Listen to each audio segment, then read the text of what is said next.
ઓરે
હરિયા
પ્રસંગની માલપા સાહેબ બોલવા બેહો ને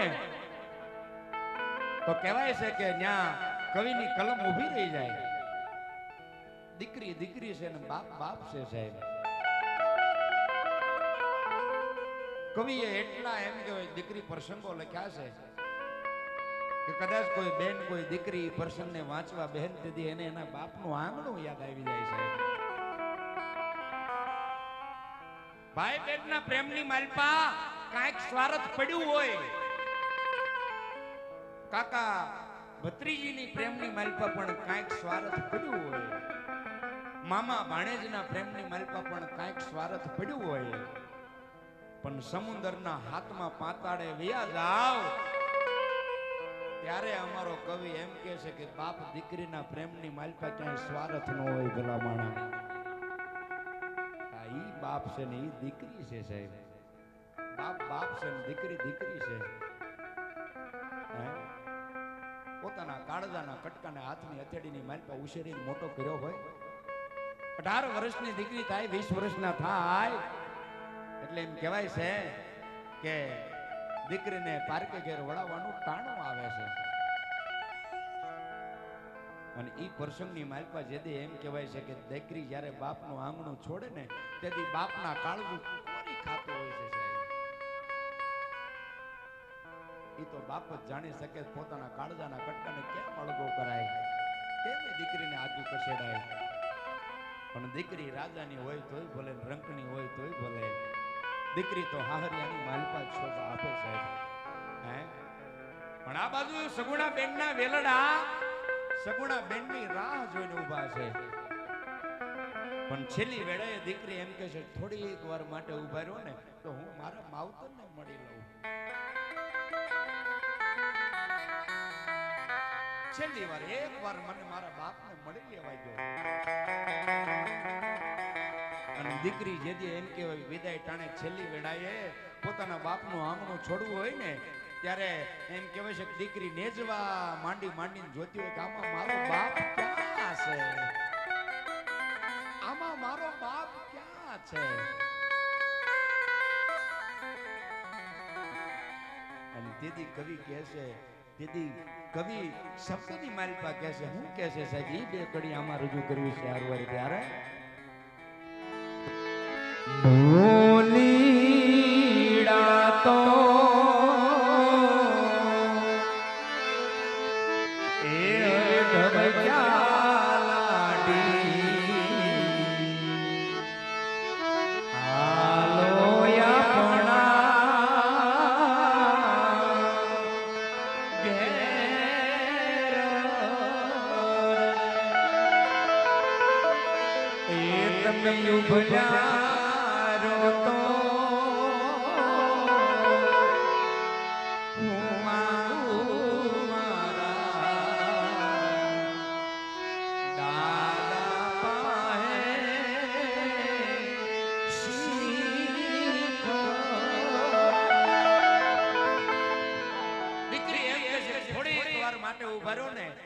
મારા બાપ પાસે કઈક છેલ્લી વેળે માંગી લઉં. અને અત્યારના સમયની દીકરી માંગે એ વસ્તુ નહીં. અત્યારના સમયની દીકરી કદાચ કરિયાવરની માલપા નો માંગવાની વસ્તુ માંગે. બાપુ મને ફ્રીજ લઈ દેજો, મને એસી લઈ દેજો, મને એલઈડી લઈ દેજો, મને કુલર લઈ દેજો. દીકરીએ ઈ નહોતું માંગ્યું. દીકરી તો એના બાપ પાસે ઈ સમયની માલપા પોતાના સંસ્કાર માંગતી હતી કે બાપુ મારે હાહરિયાની માલપા મારે કેમ જીવવું. અને તેદી બાજુમાં માં આવીને માથે હાથ ફેરવી ફેરવીને કહેતી કે એ મારા કાળજાના કટકા, એ લાડકી, હું જાણું છું બેટા તમારે કઈ વાતનું દુઃખ છે. તમારે માડી જાય વીર નથી ને બેટા, હું બધું જાણું છું. પણ હાહરિયાની માલપા તમારી હાહુ જેઠાણી નણંદ તમને જે કાંઈ બોલે ને બેટા એ સહન કરજો. બેટા હું તમને કરિયાવરની માલપા એક રામાયણનું પુસ્તક આપું છું. બેટા રામાયણનું પુસ્તક આપું છું. તમને હાહરિયાની માલપા તમને કઈ દુઃખ પડે, તમને કોઈ મેણું મારે, તમને કોઈ માઠું બોલે અને તમને દુઃખ લાગે ને બેટા, ત્યારે સીતાજીનો પ્રસંગ વાંચી લેજો એટલે તમારો દુઃખ આપોઆપ તમને ભૂલાઈ જશે બેટા. એક માં હોય ને એક દીકરીને આ સંસ્કાર આપતી હોય છે. અને આજની તારીખની માલપા દીકરીઓનું જાજા એમ કહેવાય કે ઘર ટૂંકા થતા હોય, છૂટાછેડા થતા હોય ને એનું મોટામાં મોટું જો કોઈ કારણ હોય ને તો એ દીકરીની માં હોય છે સાહેબ. કારણ કે અત્યારે સંસ્કાર રહ્યા નથી. અને આજથી 50 વર્ષ પહેલા 100 વર્ષ પહેલા આપણા વડવાઓ જીવતા હતા તેથી કોઈ છૂટાછેડાનું નામ નહોતું સાંભળ્યું. તેથી તો દીકરીને જોવા જાય ઈ પ્રથા નહોતી. તેથી તો ખાલી ભૂદેવ શ્રીફળ ને ટકો લઈને જાતા ને તેથી હક પણ નક્કી કરી નાખતા. અને જેથી માંડવે ચોરીએ ચડે ને ત્યારે નક્કી થાતું કે વિધાતાએ મારા લેખની માલપા આ લખ્યું છે. પણ આ બધું વેલડા સગુણા બેન ની રાહ જોઈને ઉભા છે. અને સગુણા બેન ને છેલ્લી વેળાએ પોતાના માવતરને ગળે મળી અને વિદાય લેવી છે. અને તેથી કવિ કહે છે, હું કહે છે સાહેબ, ત્યારે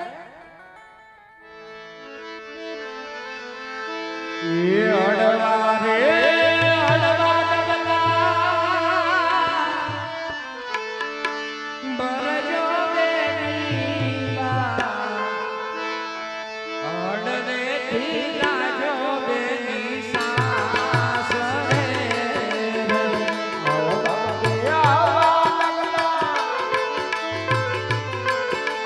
બરજો હવે